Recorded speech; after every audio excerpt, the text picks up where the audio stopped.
পবিত্র আশুরা উপলক্ষে আগামী ৬ জুলাই তথা ১০ই মহরম দিনব্যাপী রাজধানীর বিভিন্ন সড়কে তাজিয়া মিছিল অনুষ্ঠিত হবে।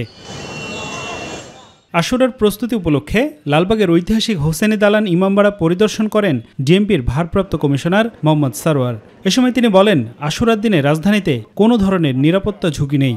পবিত্র আশুরাকে কেন্দ্র করে ডিএমপি প্রতি বছর একটি সুসংহত নিরাপত্তা ব্যবস্থা গ্রহণ করে থাকে। এবছরও যথাযথ গুরুত্বের সাথে পবিত্র আশুরার নিরাপত্তা ব্যবস্থা গ্রহণ করা হচ্ছে বা হবে। এছাড়া আশুরার মিছিল চলাকালে পটকা, আতশবাজি, ধাতব বা দাহ্য পদার্থ বহন সম্পূর্ণ নিষিদ্ধ করা হয়েছে। তাজিয়া মিছিলে অংশগ্রহণকারীরা যেন কোনো প্রকার ধাতব পদার্থ, দাহ্য পদার্থ, ছুরি, চাকু, তরবারি, লাঠি, বল্লম বা ব্যাগ বা বিভিন্ন সুটকেস, ছাতা বা সন্দেহজনক প্যাকেট নিয়ে অনুষ্ঠানস্থলে বা মিছিলে না আসে।